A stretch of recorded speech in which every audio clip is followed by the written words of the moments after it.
We are going to move on to emulsion. Okay, and I had Jack the emulsion. Let's see, we'll use those in a little bit. That was awesome. Well, I hear our arm room. Huh? I hear the arm room is potentially rich in like some helium isotopes or something that would be good for fusion. Unconventional for sure. Unconventional example of unconventional. Hey, an oil company is really just an energy company. Unconventional class. What would be They kinda do whatever. Offshore drill in the sea of tranquility. What's that? That's right. Unconventional class? Because we have fun. Exactly, man. I'm gonna make it. I'm gonna make it. Man, you gotta come suffer through. I'm gonna make Pluto a planet. Oh, there they are. We'll come back. I'm gonna go drill some oil for it. It'll take me 50 years to get out there, but I'll do it. You can, Genesis. No, well, what I'll do is I'll just try to ship it. Unconventional, a little bit. Let's do some stuff here. Heck yeah, man. I will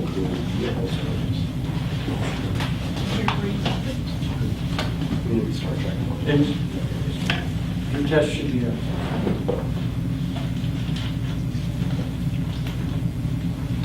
Let's talk about emulsion. Emulsion's a big problem in the oil field. Who in here is operating when you ran into emulsion problems?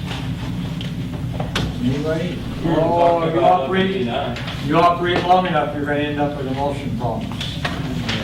Especially if you're on upstream oil. What it will do is it will plug the lines, cause all kinds of problems. Isn't Baker Hughes the one who deal with?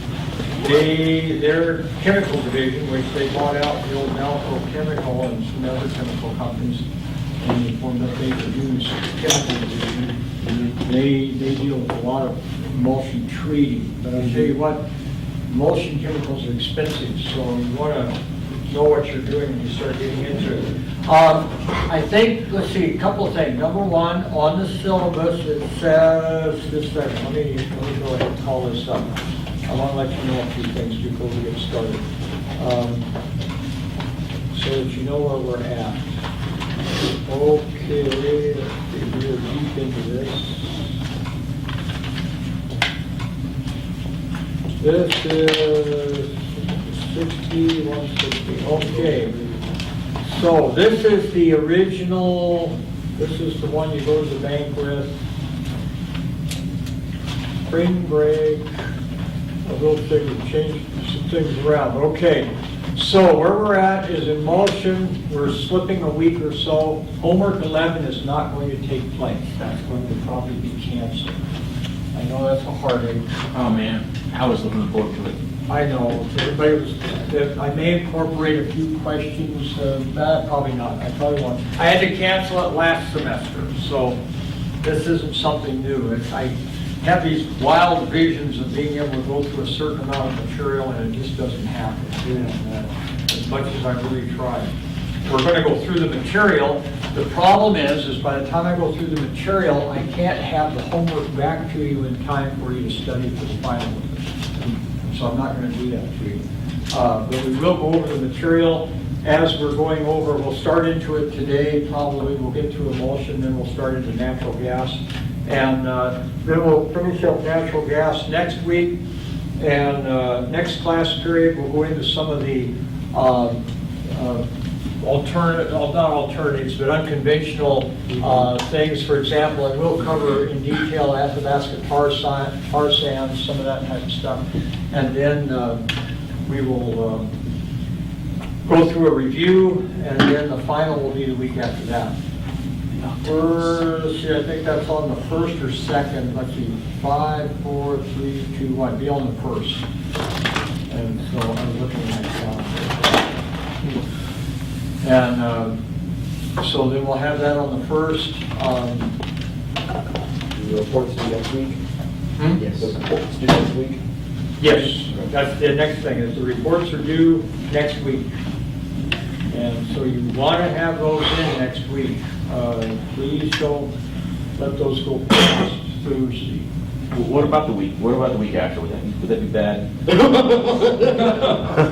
Harley, I would say yes. real bad. How's that? You know how I said in instrumentation class, I would cut you off if you turned them in late, arbitrarily grade you down? I might consider that in here. It's just hard to read a whole mess of reports and all kinds of instrument reports and have do good quality grading and have it already built by the 7th. Well, you could just put an A on it. You could just put an A on everything. I don't care. That works. You know, we've had instructors do that, where everybody just, you know, and then they call them in the office and they go, you know, we were reviewing and auditing your grades and everybody got an A, how come? Everyone was awesome. I have superior students.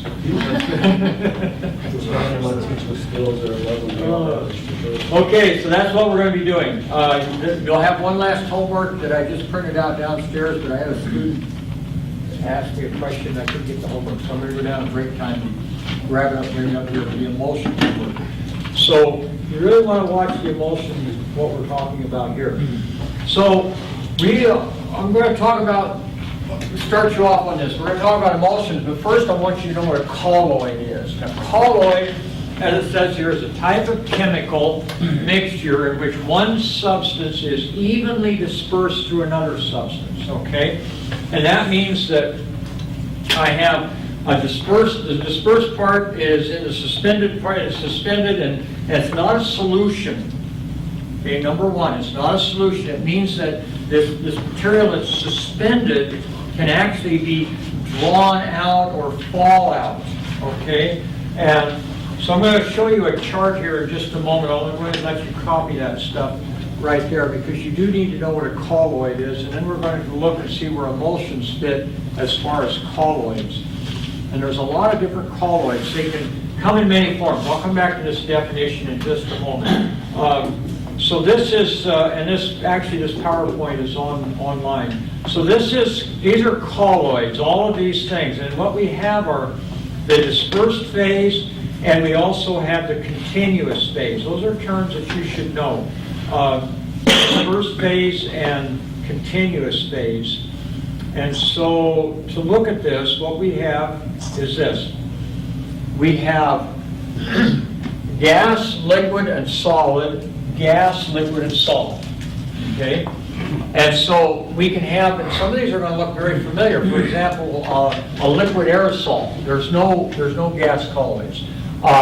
You have liquid aerosol, you have liquid dispersed within a gas, and now you have a gas aerosol. This is the dispersed phase, and this is the continuous phase. And so over here I have gas as my continuous phase, and then I have, for example, solids. A solid aerosol or a colloid would be like smoke or air particles in the air. Those are dispersed within the gas. When we get down to liquids, whipped cream. I have gas, I have a liquid that is dispersed. This is the continuous. I have gas dispersed within the liquid, then I have whipped cream or foam. Okay? Emulsion is where we're going to be looking at an example, and there's all kinds of these. We have like milk can be an emulsion. We have mayonnaise. Jack gave me some pictures of mayonnaise that actually separated. We're going to try and make emulsion today. Hand cream is an emulsion, things like that. And emulsion in the oil industry is kind of this black, gooey, nasty, looks like chocolate mousse dessert material that just plugs everything up and it's just a nightmare. I would assume it's much firmer than chocolate mousse then? No, it can be just like chocolate mousse. In fact, it looks like chocolate mousse. In fact, if you ever see emulsion, you won't eat chocolate mousse after that. Or actually, you won't. And you'll make sure it's okay.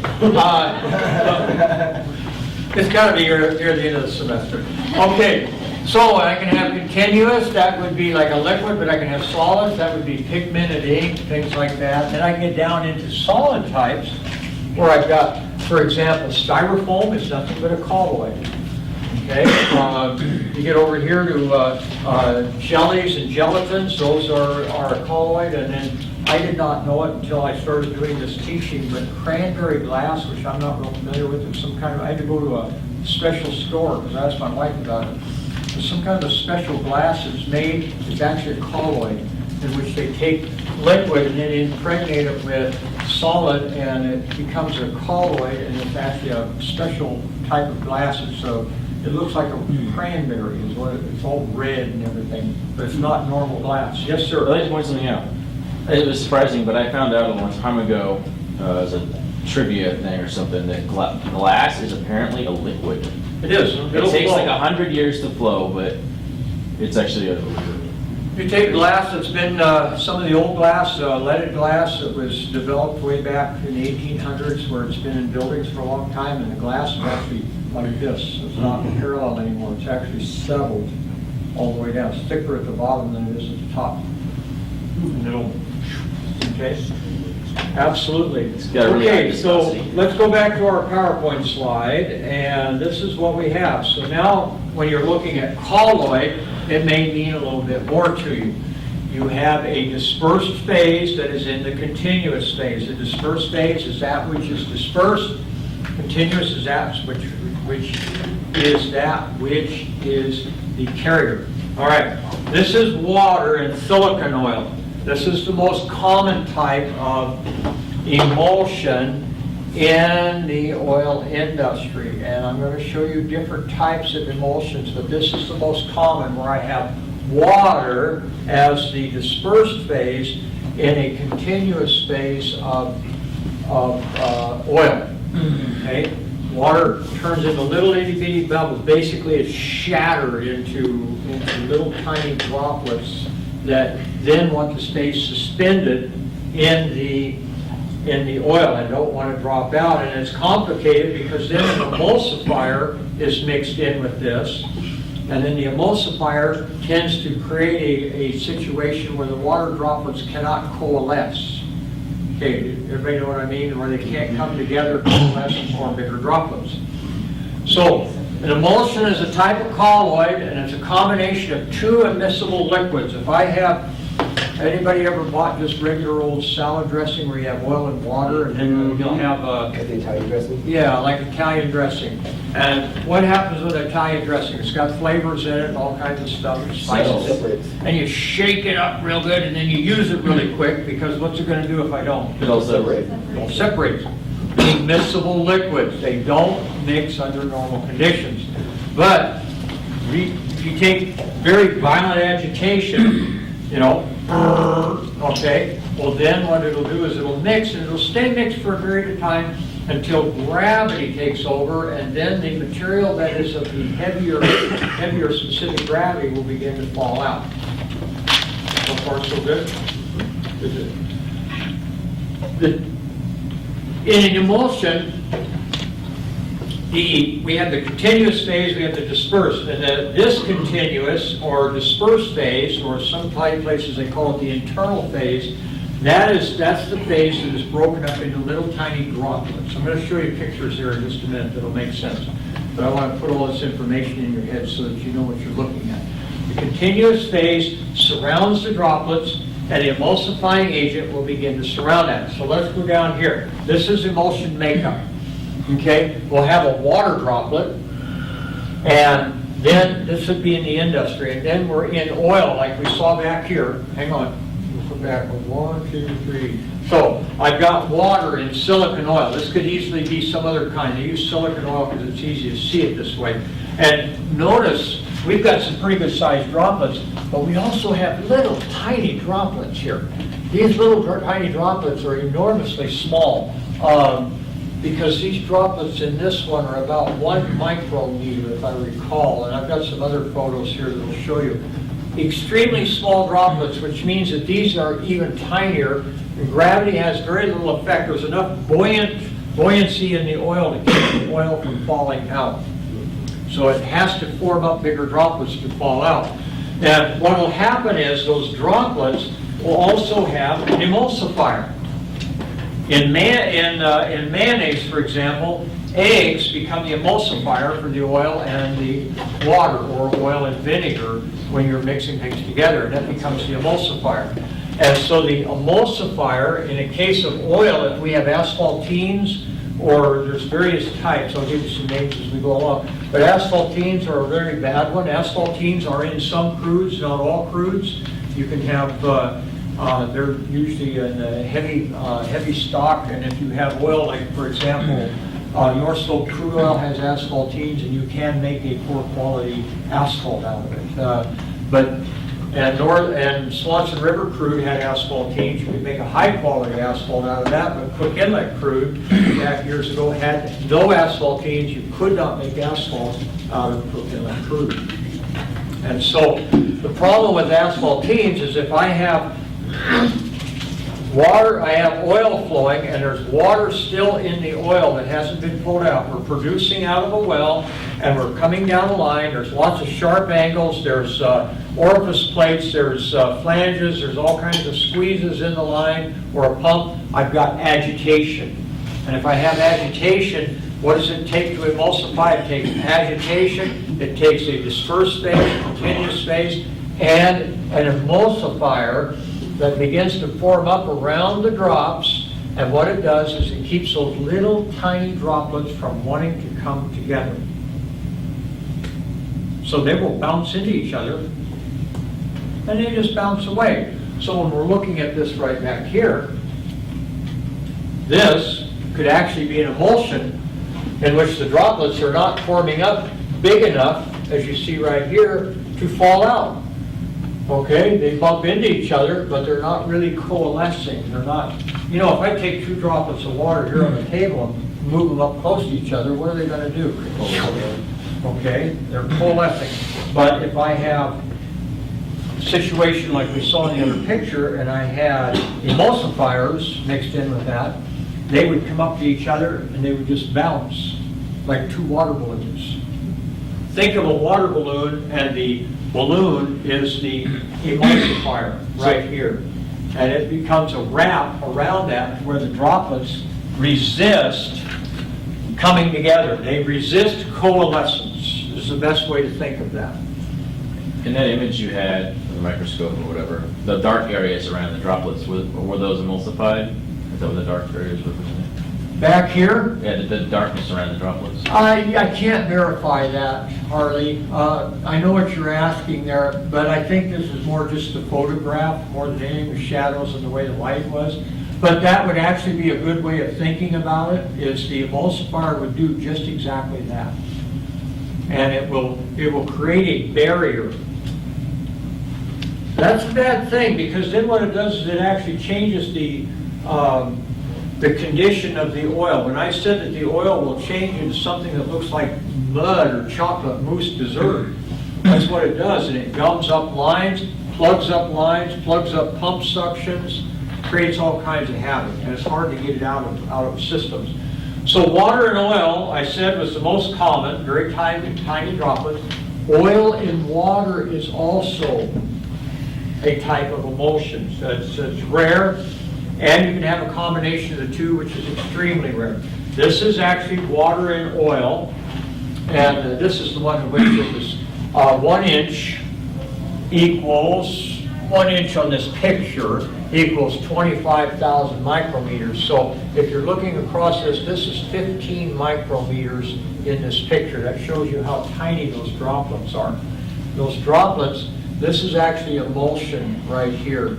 And now those shadows, those very well could be the emulsifier itself. But that would be water and oil. This is more of a rare type right here. This is actually oil in water. Same size. It shows you what you've got for 15 micrometers here. And then this would actually be oil that has been shattered and dispersed within water. So water is your continuous phase, with oil being your dispersed phase. Now there's a huge industry on trying to treat oil flows and that type of thing, having to treat emulsion, because emulsion can be such a headache. There's actually been companies that have completely pulled out their piping off of their wells going into manifold systems and gone from 90-degree turns and made nice broad curves so that they don't have agitation points, because there was so much problem with building emulsion. So emulsion in crude has 5 qualities that are necessary. And it's determined by various factors. You've got to have the properties of the oil and the water. It depends on the water quality, depends on the type of oil, depends on the amount of shear or what we call agitation. That is where we're flowing and how much agitation that we've got. The percentage of the oil and water and their percentages inherently within each of the flows within the pipe. If I've got a high degree of water or a low degree of water or the type and oil. The type and amount of emulsifiers present. I'm not going to really build emulsion. It's going to stay separated like you see in this emulsion right here. This has been sitting on my shelf since last semester, and so we shook it up a semester ago, and it took a semester to separate. And so please do not open it. It's nasty emulsion. But that emulsion, if I do not have emulsifiers present, who in here has you've used the oil and vinegar? Who in here has used Caesar dressing? Okay, now Caesar dressing has what? Oil and water and eggs. And anchovies. And anchovies. Oh, And really? Yes. So everybody would know that. I love that dressing. Well, me too, but no wonder I don't like Caesar. No wonder I don't like Caesar. But the I eggs, didn't know that, though. how is Caesar dressing different from just regular dressing? It stays emulsified. That's because it has eggs present, because it has an emulsifier present, which then will restrict the material from separating. It will eventually separate, but it just doesn't, well, and that's what Jack shows right here. Mayonnaise is an emulsion. This was mayonnaise that he kept for 50 years on his shelf. Gross. Well, almost 50 years, 49. That much oil? That's right. It looks so white. You wouldn't think there's that much oil in it. No wonder it's so bad for you. So It's a lot of Mayonnaise? oil. I eat mayonnaise all the time. Good stuff. Henry, when you're talking about the droplets of water coalescing, coming together, I thought I might try to help you with an explanation, maybe not that you needed the help, but every droplet of water has kind of like you might consider a skin around it. And that skin, and I'm using this as an example, is every drop of water has a surface tension. And before 2 drops of water can come together, they have to come together hard enough to break that surface tension so that they will go together. Otherwise, they bounce just like banging 2 rubber balls together. Yep. Yep, they've got a reluctance to want to join.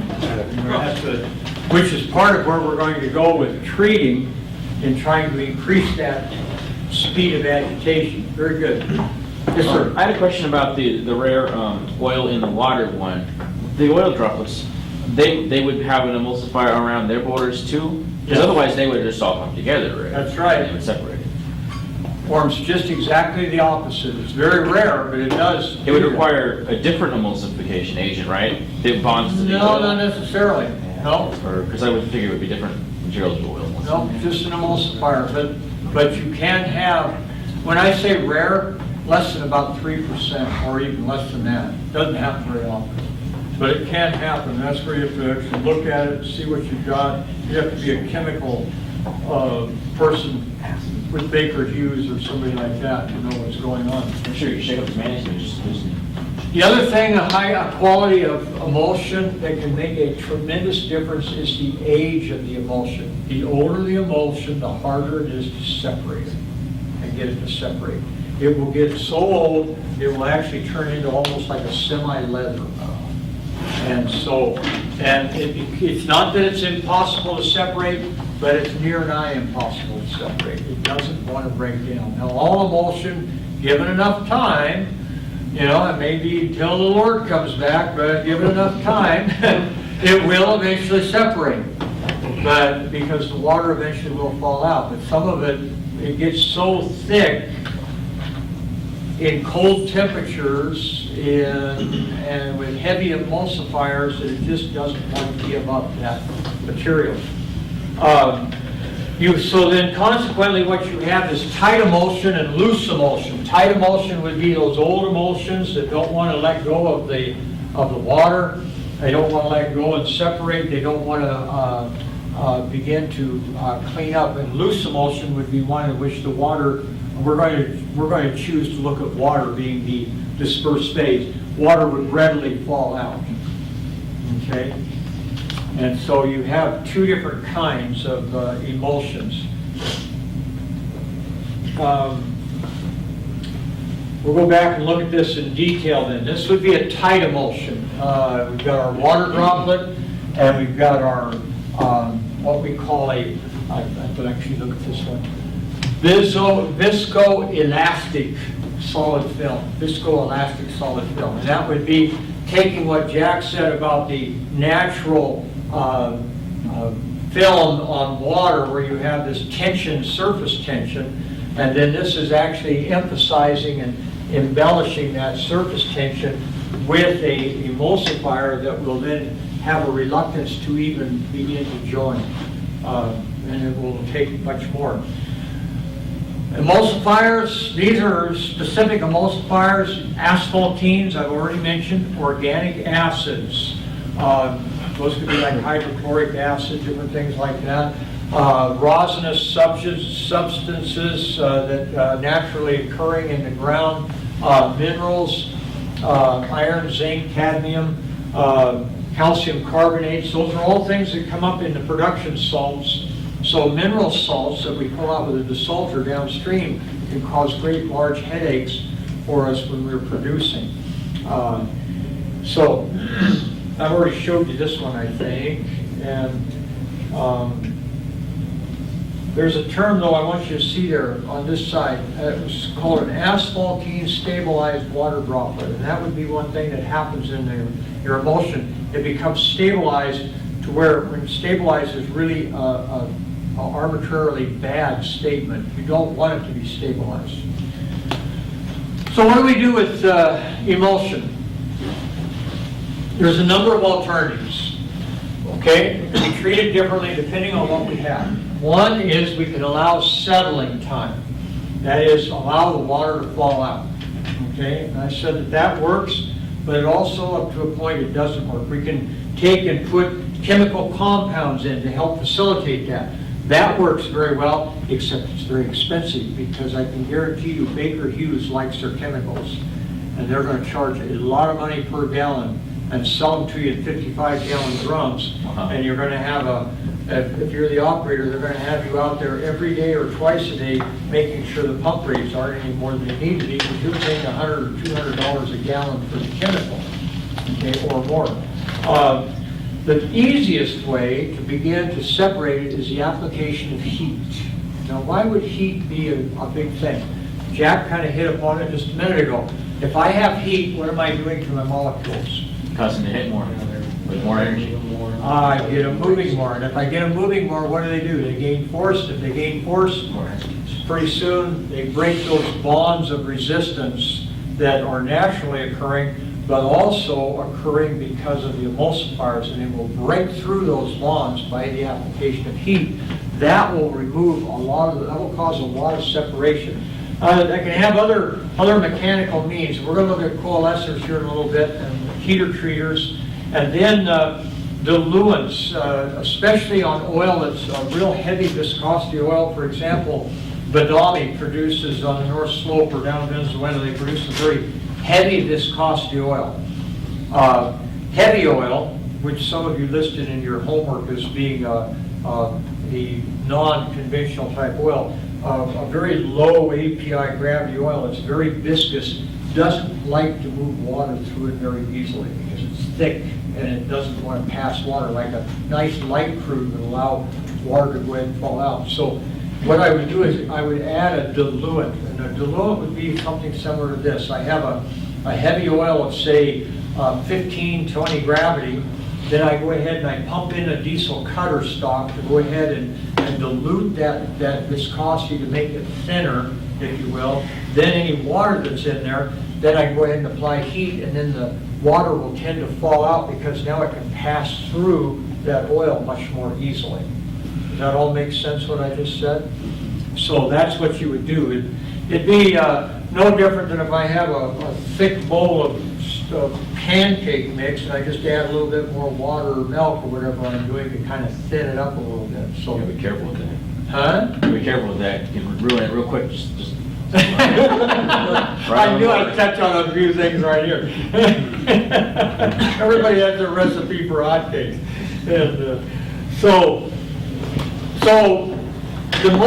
the thing that we're trying to accomplish the most by all of these treatments back here is we're trying to break those bonds of resistance. And that's what this says right here. We're trying to break those bonds, those films around the droplets so that they will want to join with other droplets as they bump into them, and they will coalesce, produce larger droplets that finally gravity will begin to pull them out of, we say fallout, but actually they're being attracted out by gravity.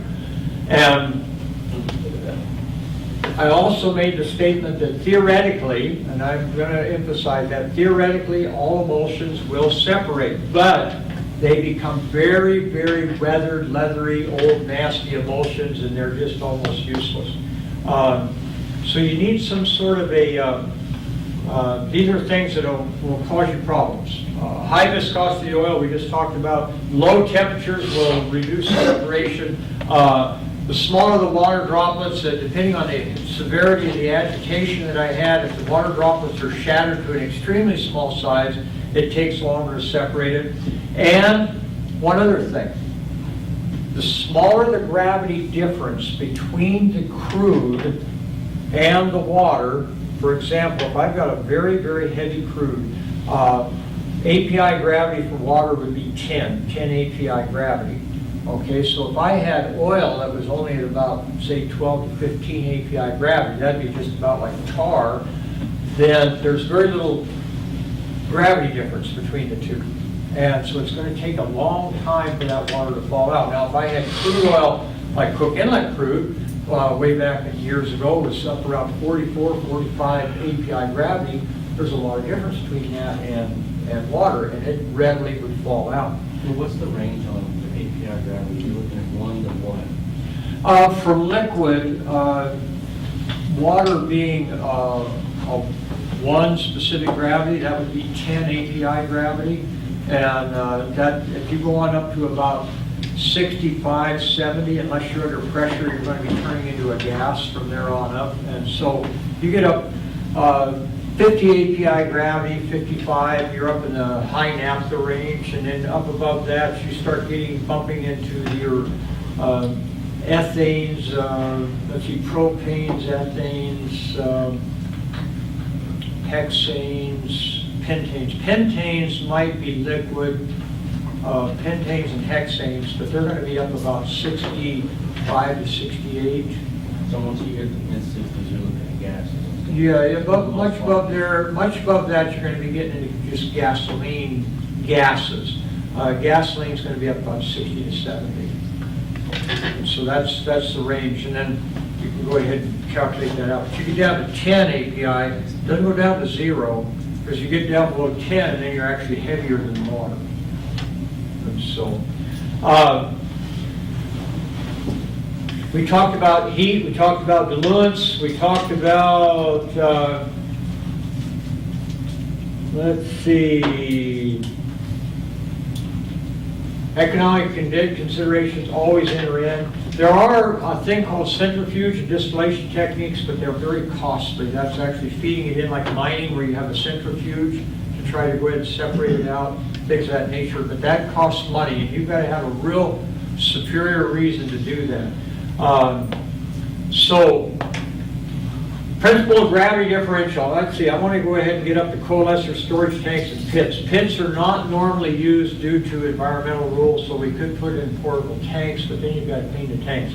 This is your basic coalescer, and I think this one right here, I'll go ahead and show you the two.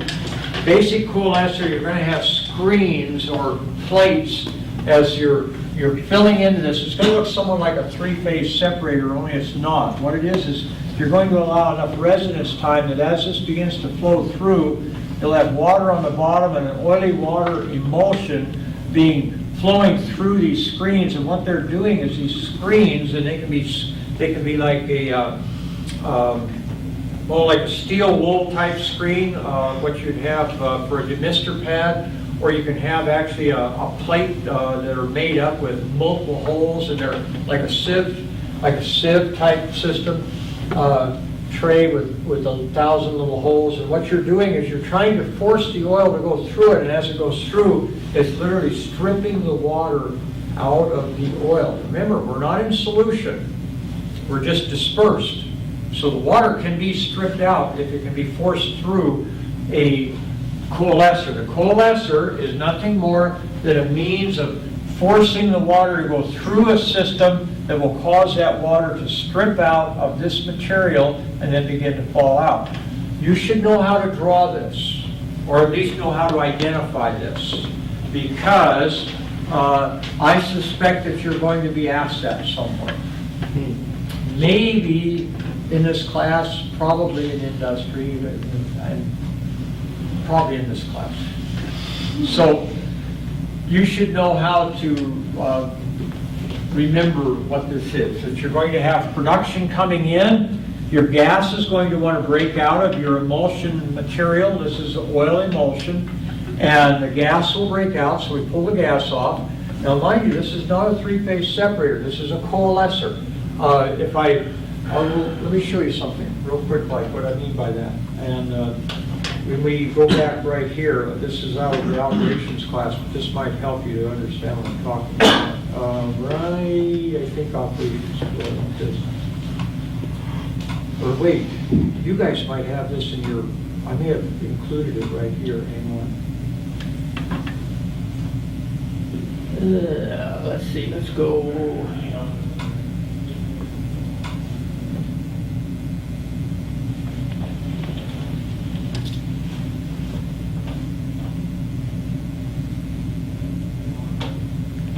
I thought I had you.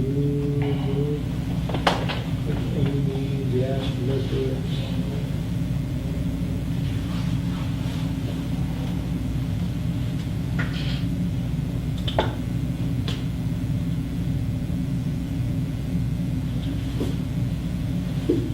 Maybe I didn't include it. I thought I did.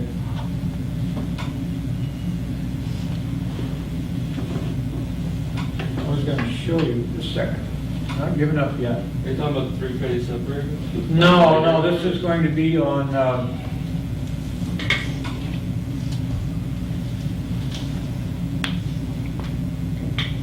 I thought I had a slide on the Kapari.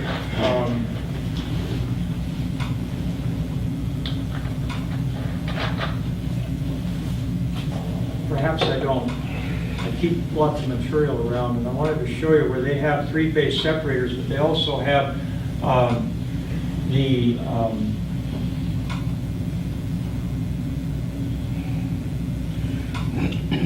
oh yeah, right there, CPF. Here we go. I knew I had it.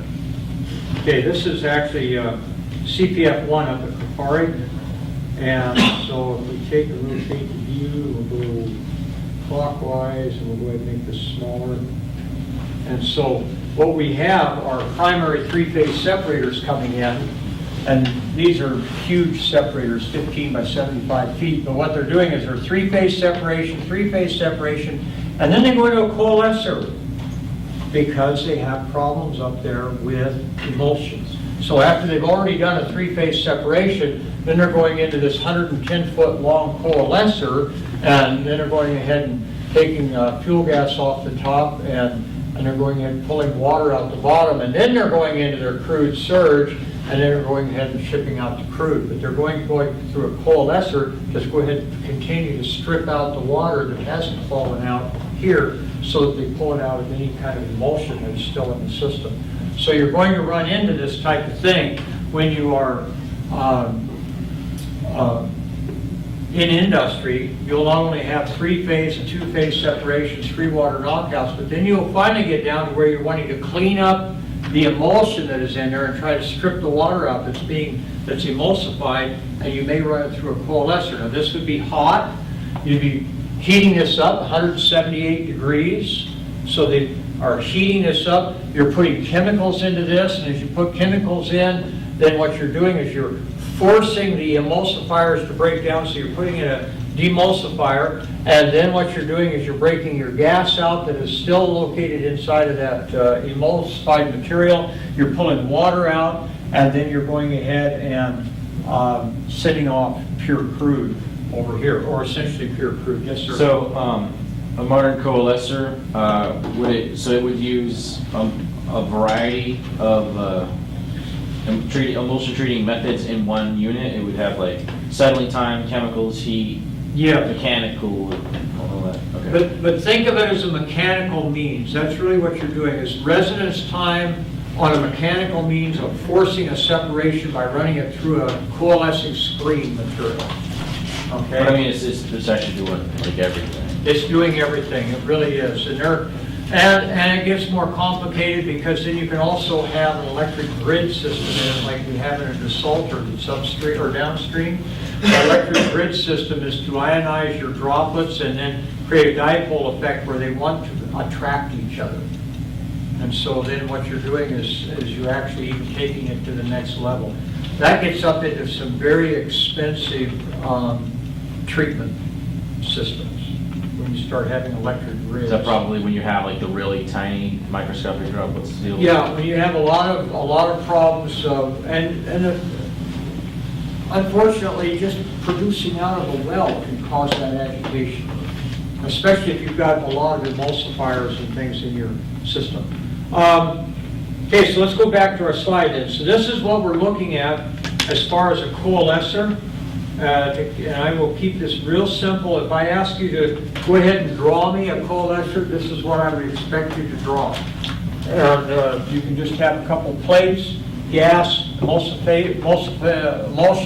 free water, in, out, free water out, gas out. The slide's on a blackboard. That should be on Blackboard.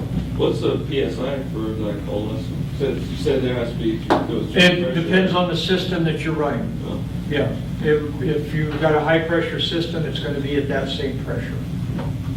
And they're not so much on the pressure we're looking at. What's the main quality that I'm looking at here? Heat, residence time, and the mechanical ability to strip the water out. But residence time is really going to make a difference because I need enough. I don't want it going through so fast that it begins to do this. Let me show you on the other slide and I'll explain. If I'm coming through here too fast, I'll create eddy currents and I will actually sweep underneath these plates. Or it will want to work underneath those plates, or it will begin to boil. And if it begins to boil because I'm moving too fast and creating currents, I've already lost my ability to strip that water out. So in here, now we've got screens all the way across, but if I'm trying to push this through too fast, I'm actually going to create pressure differentials that will create agitation within the system itself. Not good.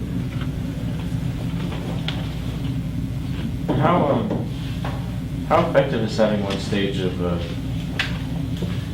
emulsion treatment like that going to be? Does it come out so de-emulsified after one stage that it's Not always. No. At Caparic, they still have emulsion. You have to put in chemicals, everything else, and you still have to guard against emulsion. Emulsion. We had emulsion problems at the refinery I worked at because even as all the treatment and everything that took place before they delivered the oil, we still had emulsion problems because the quality is in the oil. You have oil and water, and if there's any kind of trace emulsifier at all within the oil, it wants to emulsify. So it can be a hazard. The way I get away from that is when I get into pure products that have already been separated. Now, what did we do with our emulsion? it would come in, it would hit our desalter, give us all kinds of fits in our desalter, and what we do is we cram it into the overhead distillation column. It would rock all over the place like a rock star singing on the stage. Wah-ha! And there goes my column. Boom, boom, boom, boom, boom. But it cleaned up all the emulsion. But it not destroyed our column because it would bang plates around and just create all kinds of havoc. Pressure spikes, and but it would, the heat, 640, 660 degrees, hitting an overhead column, and it would separate, the water would fall out, and sure, it cleaned the emulsion up, but it was not good on equipment. Kind of like driving a road in breakup. You go, I'm late, I'm just gonna go ahead and pick the speed up here, and you're hurting your rig, but you're getting where you need to go. Okay, is that, oh, what was that noise? Oh, that was just your main frame just broke, but you're okay, The body's still holding together. That was a bad illustration. Here's a heater treater, vertical heater treater. This is when we start getting into, as opposed to a free water knockout or just a coalescer, this is a combination. Anybody in here operate heater treaters? They can, what you'll have is a fire tube. They still have these out in industry. You'll have literally a fire tube, just like a fire tube boiler, and then you'll be heating everything up. This will be your oil and water interface, and then you'll have a coalescing section as the oil begins to rise, and you'll pull the treated oil out. The water will fall down to the bottom. You'll take the suction off of here and pull your water out. You'll also have a drain system, and so this is to keep a lot of heat coming into this so that you go ahead and emulsify.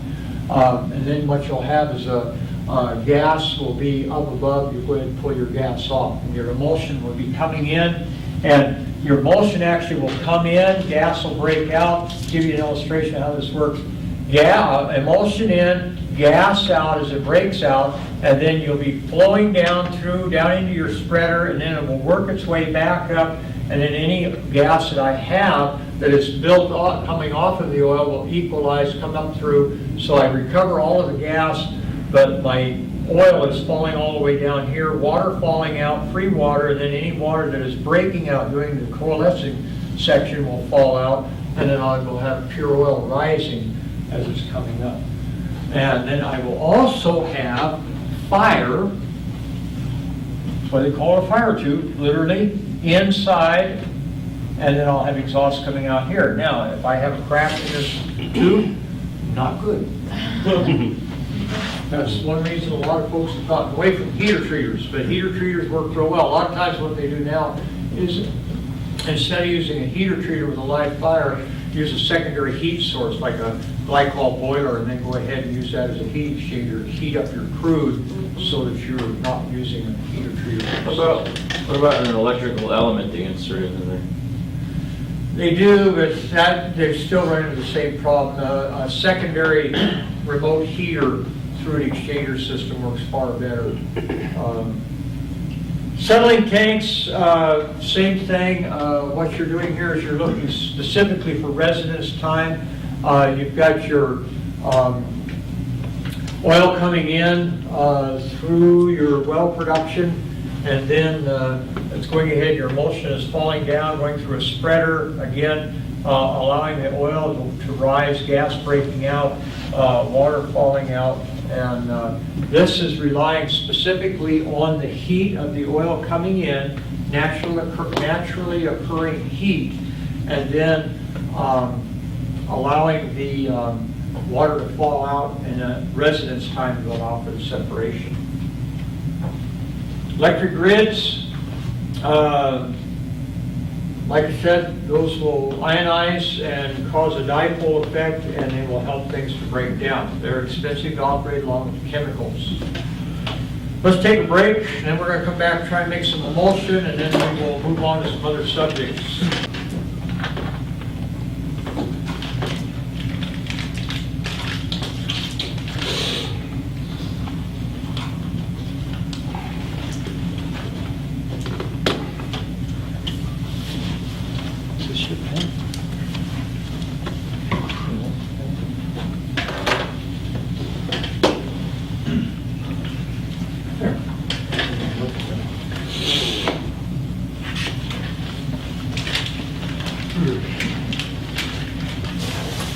More than you ever wanted to know about emulsion.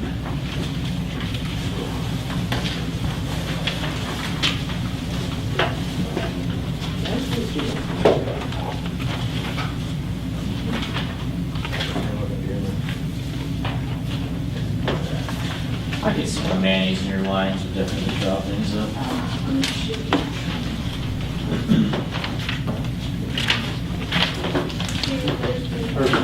One for contact. Mommy and daddy shut their dog. That's just. Okay, then there's, I think that's ridiculous. How is styrofoam an emulsion? Huh?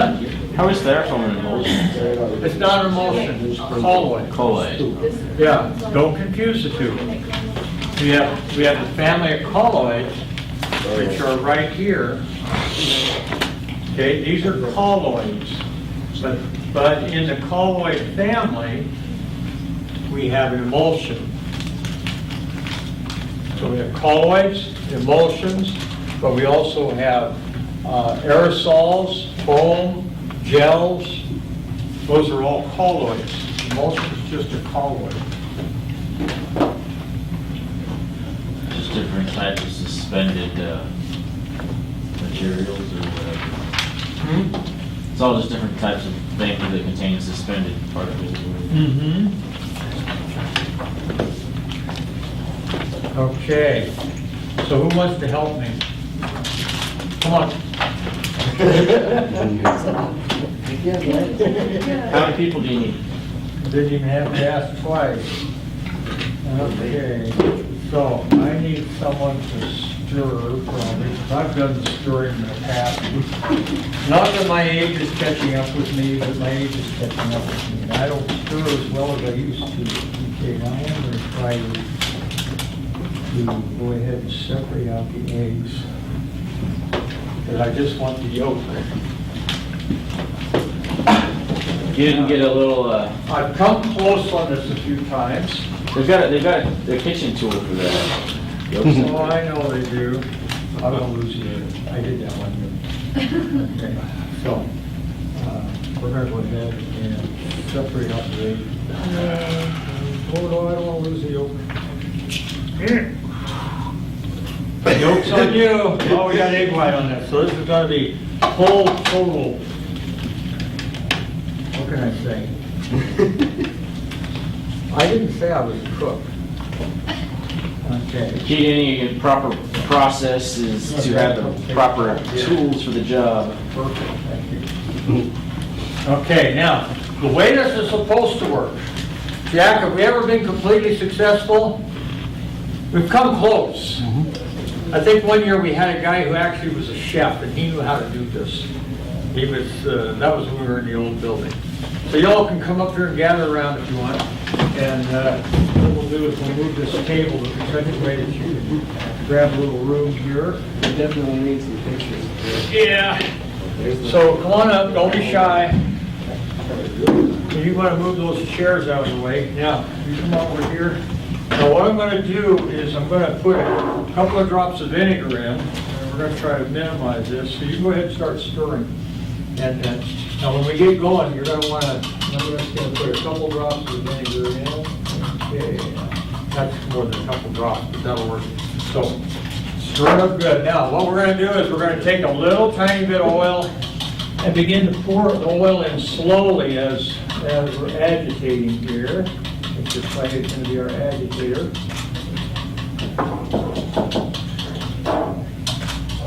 And he's trying to make mayonnaise for our sandwiches, okay? Now, I've actually had some folks test this stuff in the past. I would advise it, but you can if you want to. So keep going, keep going. Okay, now we're going to add a little bit more oil, and so we're going to, oil and vinegar. It's not gonna turn white like mayonnaise though, right? Oh, no, this will be a nice, this will be real mayonnaise. This will be That's food coloring. This will be yellow I was wondering mayonnaise. how mayonnaise is. Real white. mayonnaise Put it in. should be yellow. So what do they do to mayonnaise to make it white? You don't want to know. If you did, if you knew, you would. Because it eat shouldn't be, when you look at what's in it, it shouldn't be. No, it should be yellow, shouldn't it?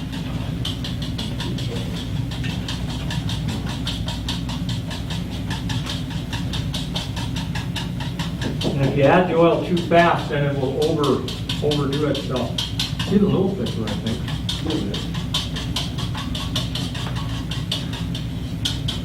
Now you know why I put you on that mixer, huh?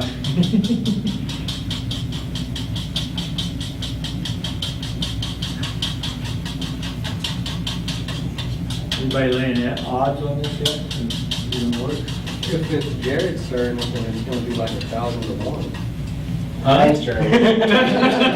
Thanks, Jeremy. I don't know, he bakes pretty well. Yeah. It's starting to turn a little, get a little paler.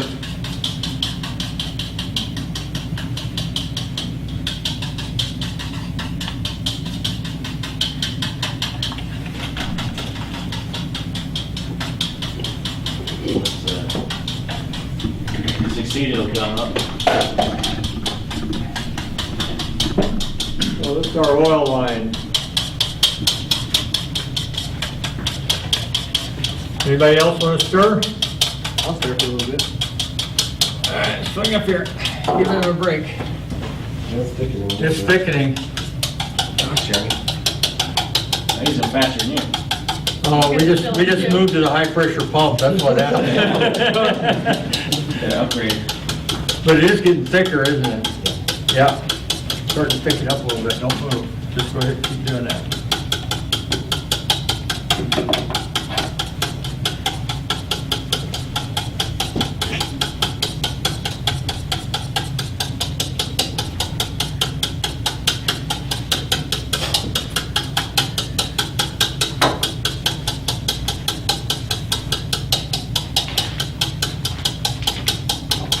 That's closer than we've been in the past.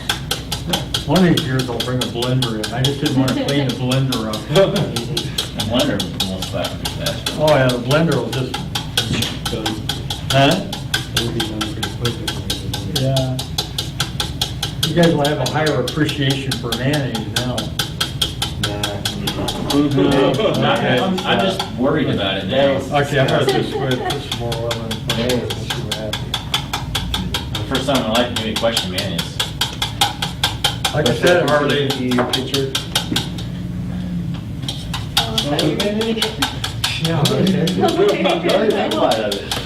Needs more vinegar in there or anything? no, we've probably got enough. They say to minimize the vinegar and, Probably just the remains of the egg whites that were in there. yeah, I think the egg whites really messed us up. We just needed the yolk and I didn't get it separated, but it is getting thicker, so. That's good. You can go ahead and Test it. Eat it. Right. That's not very good. Look, well, there's no anchovies, that's all. But you can see it's starting to turn pale, and so it will. One of these semesters, I am going to have mayonnaise. What's the worst that can happen? Probably. Yep, getting thick. Getting thick and frothy. Probably like making, Thanksgiving, we have a KitchenAid we use to make like whipped cream. Yeah. Using heavy whipping cream and some sugar and vanilla, and that's all. And just let it run for like 30 minutes, and it's done. Oh, yeah. So that's an emulsion right there. Huh? Smell it. You can smell it? That's actually getting thick. Okay, I'll be right back. I'm gonna go wash this out, and then we'll go ahead and move on. 'Cause, I don't know anybody else tempted to eat this. Oh yeah, we're tempted. Making like a lot. Bulwarks and, Well, and then you Just keep gotta one in your office. honestly learn the technique of how to crack an egg and. well, yeah, I need somebody who really knows how to separate eggs. That would probably help a lot. That is awesome. But the emulsion that you could take and make with mayonnaise, or the emulsion that you see in the oil field right here, or is nothing more than a colloid. And what it is it fits right here because it's a liquid in a liquid. A liquid dispersed phase inside a liquid continuous phase. Okay? And that would be your emulsion. So imagine that you're moving a line and you're pumping or you're flowing And inside that line, it turns to nothing more than the consistency of mayonnaise. And that's what you've got. Yeah, yeah, and then how well is that going to pump? How well is that going to move? How well will it even accomplish anything? That's Maybe what I just wanted- put a lot of pressure behind it or something. Force it to move. You can, but if you start getting into tight emulsion, then it gets real thick and viscous and it just wants to grab and hold. And so it becomes a real problem, especially if you've got all kinds of things like drilling mud and everything else mixed in with it. Those hydrates sounded worse. Hydrates are worse. They formed like a Hydrates are not total good. solid. Okay, we're going to move on into some other stuff. We're going to look at natural gas. We're going to look at this a little differently than some of you have had this in both the systems and operations class. We're going to look at this from the oil and gas standpoint. So you're going to see a lot of things that you have not seen. Some will seem familiar, but some are not familiar because there are things that we have not covered in the other classes because they didn't really apply. So this is history. We talk about oil in 1859, but did you know that William Hart dug the first well specifically to produce natural gas in the United States? The village of Fredonia, which is up on along Lake Erie, just above Niagara Falls, if you want to know where it is. Canada Way Creek in Chautauqua County. 27 feet deep, dug the shovels by hand, and then took the gas pipeline made out of hollowed logs, put them together, taped them, sealed them up with tar and rags, and then piped that gas into his house, and then actually had the gas burning in his house. He had the first gas-lit house in America, 1821. And then it was so successful, his neighbors wanted him to start piping gas into their homes because they wanted to have gas lamps. I mean, that's really cool. That's like uptown, you know? And, That pipe must have leaked like crazy. you know, it didn't say anything about that. And the other thing is does natural gas have a smell coming out of the ground? No. Yeah, so could he tell if he had a gas leak? No. No, and that's always a big Dangerous. question. Yeah. It turns so- house into a bomb.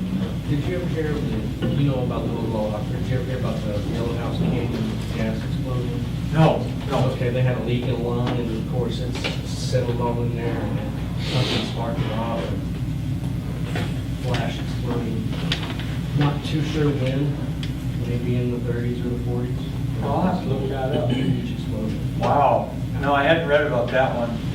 There's some of those old accidents that would be interesting to go through a whole semester of just accidents. Huh? Fun site in Oklahoma. Yeah. Yeah. Yeah, that was a, There was, Well, and then down in Texas City in 49 with the ship. yeah, where the ship blew up. It was full of, was it anhydrous ammonia and diesel? Yeah. It's small, doesn't it? Timothy McVeigh bomb? Yeah. So 1821, and so that's something you might want to keep in mind.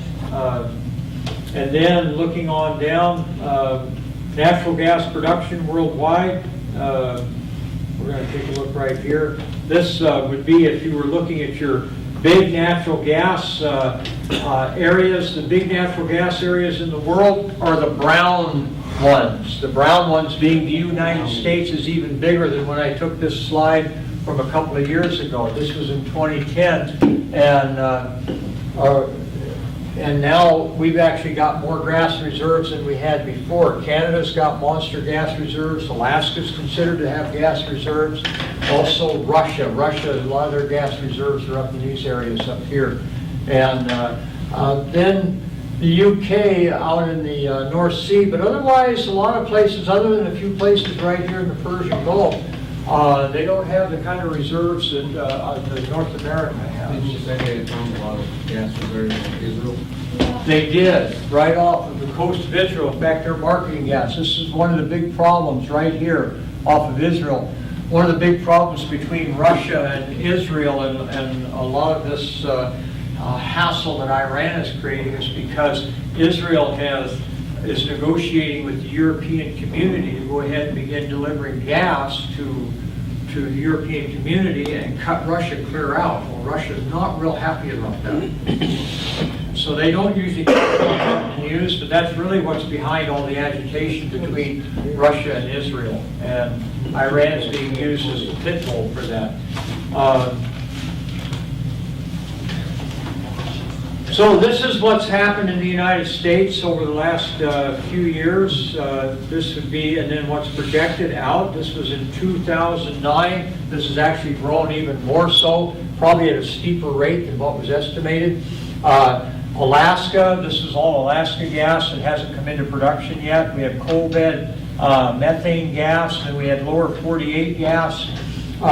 We had lower 48 conventional, and then tight gas. That tight gas where you actually have to go in and actually work with the formation, not the same as shale gas. This is gas that doesn't want to flow out easily, so you have to go in perf, or not perf, but you have to go in frac. Shale gas is out of shale formation specifically. So we've got a lot of gas now that in the past was not available back here. The tight gas was in some regards, but shale gas definitely wasn't.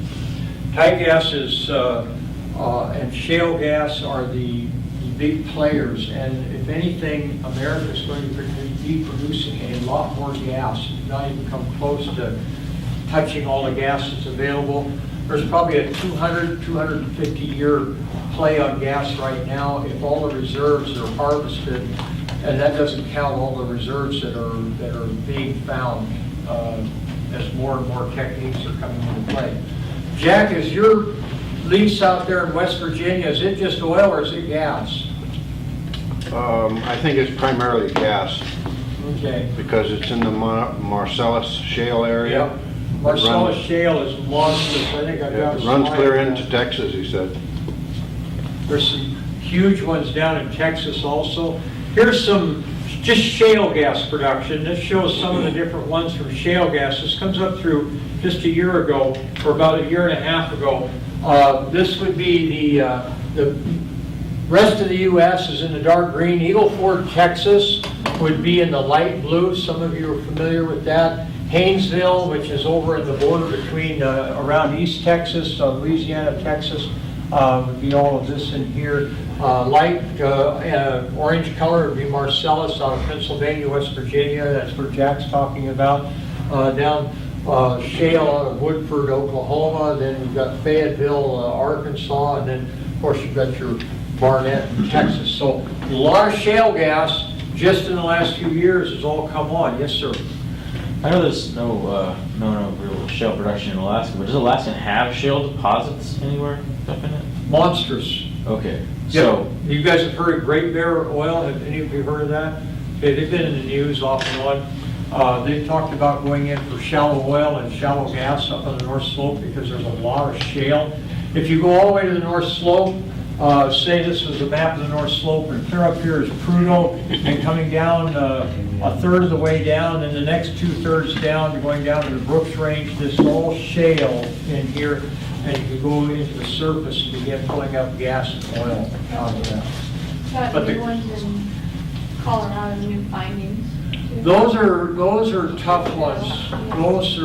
That shale is a lot tighter, and they've not been very successful at even using fracking techniques on that because it's so tight, it doesn't want to let go, and so. But I think that's what's going to be next as far as the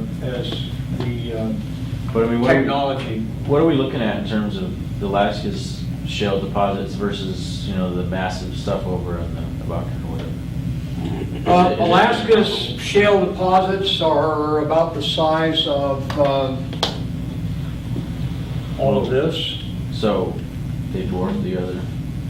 Oh, we're rich in So gas and is deposits. it just not really going to become something that we hear about until the prices get such that they're willing to do it or whatever?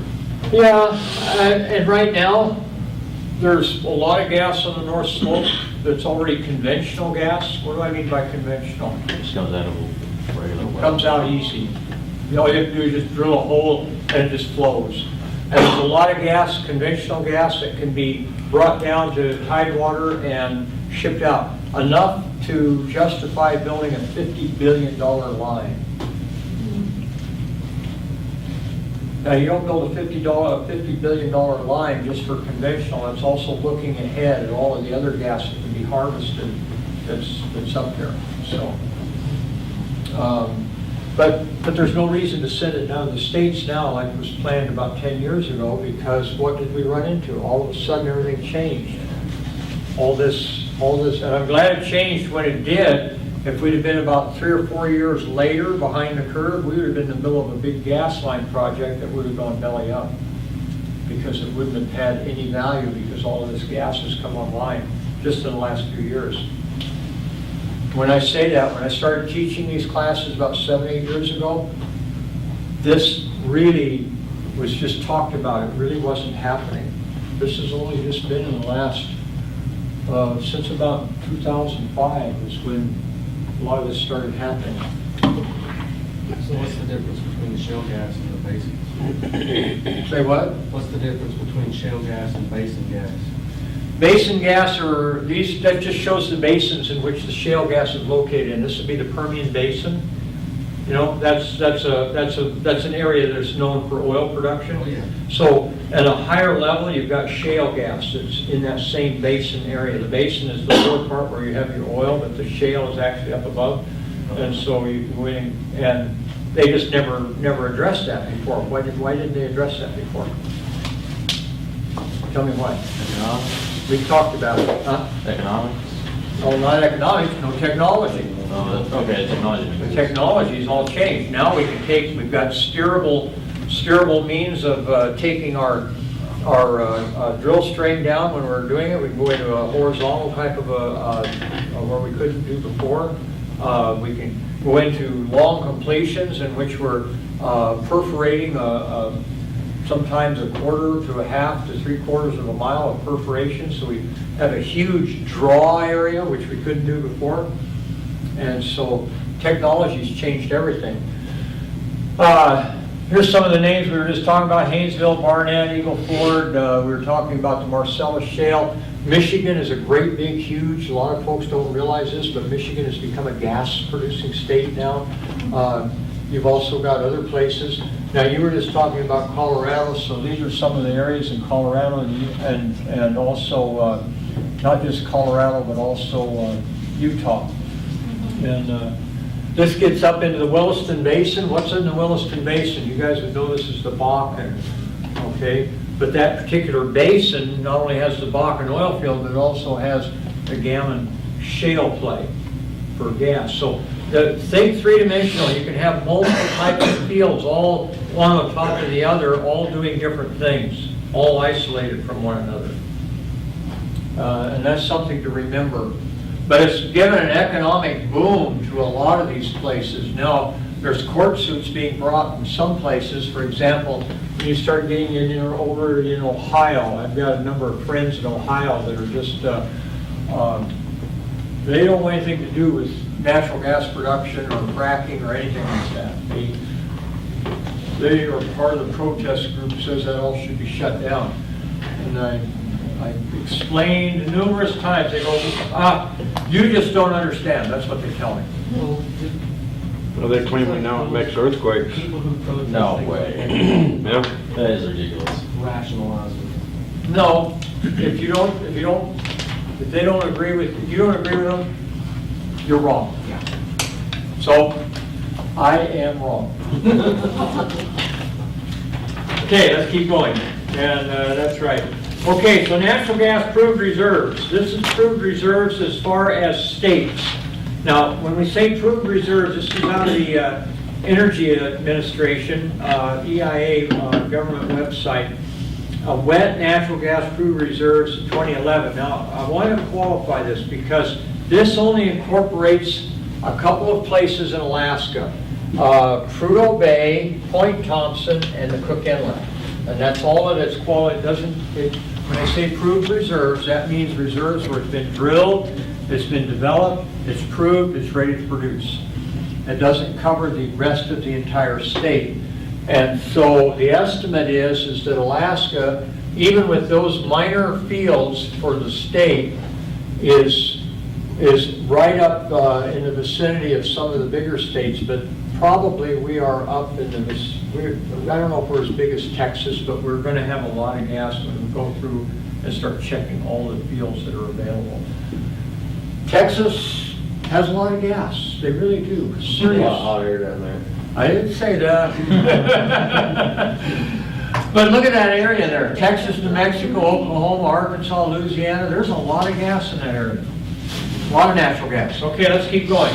And so, They say we re-inject enough gas every day on the North Slope to heat all of Canada. that's right.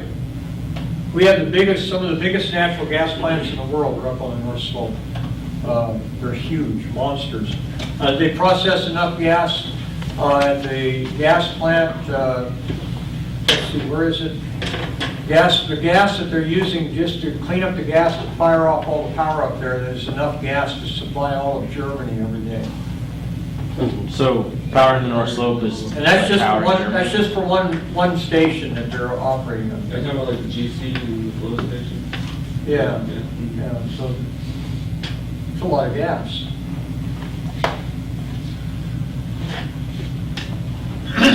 Imports. I want you to look at something here. This goes up through 2009, and this line has dropped down somewhere down about here now. What happened? We were importing gas up until right about 2006, 2007. And all of a sudden, we started not importing gas anymore. In fact, we're in a place now where we're starting to export gas. The federal government is okaying exports. It looks like we're going to actually be exporting crude pretty quick, which is amazing. Just the development of those natural gas fields like Good. Bakken and Texas and. Technology, very good, Brandon, that's what I was looking for.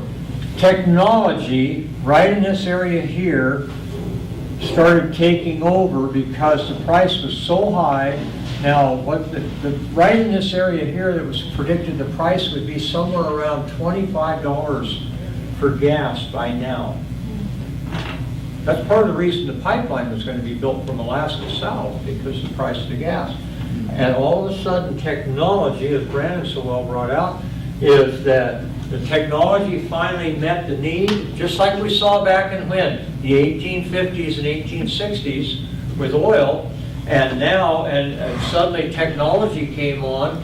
Well, it's doing the same thing here. Prices were up high enough, technology got developed, people started getting a little creative thinking, and now prices are falling, but a lot of volume, and now we're looking for overseas markets because we're producing so much gas and also oil. Asia's growing so fast, certainly there should be some markets. So the Asia growing so explosively all the time, there should be some. The market's there. It really is. Okay, let's keep going. What's the other thing about gas? How does it burn? Clean. Nice and clean. Okay, so it's nice and clean, so this is what we're starting to see in the States. Anybody ever seen any of these? Well, that'd be cool. You've seen them.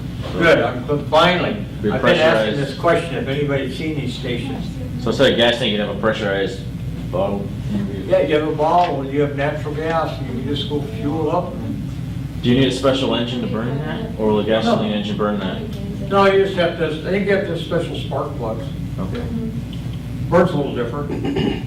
Jack, are you familiar with that? Well, a little bit, like when they use propane, they use a pressure regulator and that kind of thing to. That's what we did in Fairbanks, they burn Yeah. propane a lot up there. Yeah, the gas would have a fuel injection system, so you would need a different injection system, wouldn't you, on the engine, probably? Or? I don't think it'd be that difficult. They run good. You got those cars down in Oklahoma? I've seen them more in the Kansas area. Yeah, driving up Yeah. southern Kansas. I think I saw one in actually Wichita Falls, Kansas. So there must be some tax incentives or something I that, think Well, they do a lot of wind energy there too. There's a lot of new. they burn corn in too. Yeah. Well, that's probably not very clean, is it? Actually, it's pretty You'd be clean. It's surprised. pretty clean. Yeah. And the Smells- boilers they can smells make better. where they just Yep. literally recirculate. Yep. and Yep. burn it. Smells better. So I want you to know that things are changing in this world. Okay? Let's take a look real quick. Some of you have been through this before. We aren't going to belabor this too much because this isn't a process class, but it isn't. There's only a few places in the world where you can just pull gas out of the ground and use it and sell it. We have a field here in Alaska called the Gubic Field. You guys will remember, it was on the north side of the, if you went up north of along the pipeline route, north of the Brooks Range, I said just over to the west was a place called the Gubic Field, and then on up to Prudhoe Bay, and I specifically brought that out way back at the start of this class in the semester and said that gas is rare because it comes out of the ground at market quality.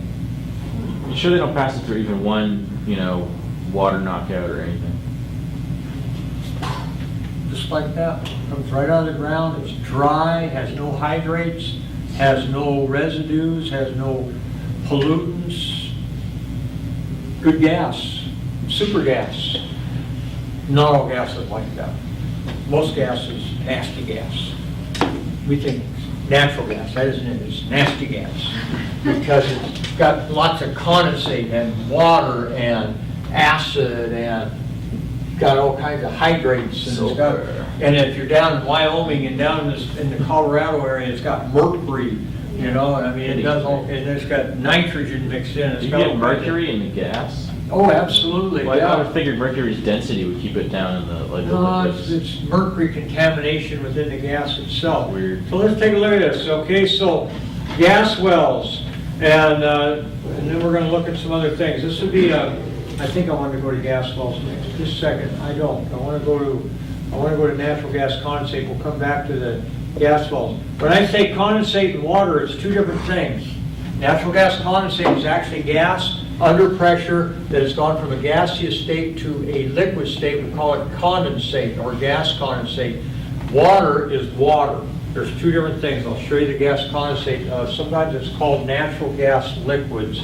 And so I want you to be aware that you would bring it through coolers, pull the condensate out. The condensate then becomes valuable to sell to a refinery because it actually helps your blend stocks for making gasoline. Some of the condensate coming out of some gas wells is pure enough, for example, Point Thompson, their condensate is pure enough that you can actually put it in a gasoline vehicle and drive away.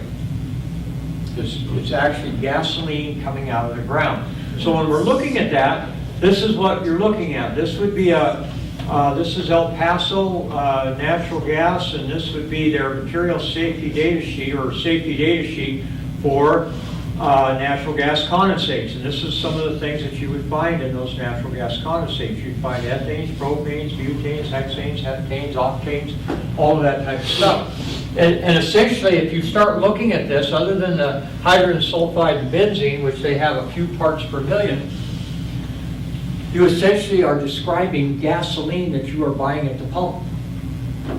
Okay? And that's what they have. So they would- And you will hear the old term, you probably heard this down in Texas or Oklahoma, a place called drip gas. Yeah, And my grandpa used to steal drip gas. And that's right. It was Go out to drip the gas. tanks and it'll give you a good knock. Yeah, I mean, some of it's good, some of it's not, but some of it is high quality and it will actually operate a vehicle quite well. And so it comes right off the natural gas condensate, and that's what we're looking at. And so they actually have MSDSs on this because it is a something that you can go ahead.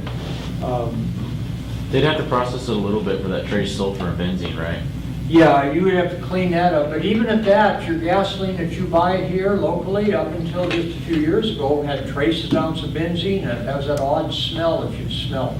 That would be, they would say, don't stand downwind when you're pumping this, you should stand upwind because there's trace amounts of benzene. Benzene gets into your blood system, benzene goes in, benzene doesn't come out. Well, it will come out a little bit, but it takes a long, long time to come out, and it will react with your body and do strange things, okay? Make your hair go gray, make you look older than you are. Yeah, I mean, Jack and I are only 35. We've been around benzene. Look at us. Well, okay, I'm 40, he's 42. Well, no, this is line. So, let's take a look at what we're doing as far as drilling. We're going in on our gas and So we have tight sand gas. This would be where it's hard, difficult to get it out, so we have to go ahead and drill into this, and we can produce it. We go into gas-rich shale. We begin to drill following our formation. You guys are familiar with this. We talked a lot about different types of drilling. You can have coal bed methane. Up in the Matanuska Valley and the Susitna Valley, they have a lot of coal bed methane. We have a lot of coal bed methane here on the peninsula and out into the inlet because there are huge coal beds coming from the mountains all the way underneath the main part of the peninsula, all of the sedimentary basins going under the Cook Inlet and all the way up to the mountains on the other side. We have these huge coal seams that are full of methane gas. That's part of why you have just read in the paper that the ConocoPhillips plant is now starting back up. That's why you're reading that the Agrium plant's going to start back up. And that's why you are hearing that there is natural gas supplies that are being discovered, because the technology, when Agrium closed, the technology was not in service to go ahead and go into these coal beds and begin to go into the shale and down to these coal beds and begin to go into these horizontal drilling and then go ahead and begin to pull up all this gas. That's only happened in just the last 5 to 8 years. And what kind of reserves are we looking at in that thin band of coal shale? How much gas? Like, yeah, are we looking at like just Enough that your kids could retire from out there. So, like 50 plus years of 50, 60 years right now, just talking about, and that's not even going down to the next formations. Lots of gas. It's just a matter of getting it to market and getting the powers to be to agree to allow the infrastructure to be built. That's impressive considering that one platform you told us about way back in the day that had a blowout and just torched off for the year. It did. It burned full blast for a year out there. That steelhead platform. I should bring the film into that. You can actually see it. It lit the whole Cook Inlet Basin up for a year, just like a monster torch out there. Wasn't dark for a year. Probably thought they blew all the gas and just wasted it all, but I guess It did. It burned. I don't remember a trillion standard cubic feet. It's unbelievable how much they burned. Dropped the formation pressure a couple thousand pounds. It just blew. No way to stop it. Jack, did you have a? You know, I burn coal that I get from Seward that come from the Healy mine. And when I've got a nice bed of coals in the stove and I put that fresh coal in there, for a while it'll make nice long fingers of blue flames come right out of it because the gas is still entrained even in the crushed That's coal. right. Yeah, it's pretty. Pretty blue flames. Yep.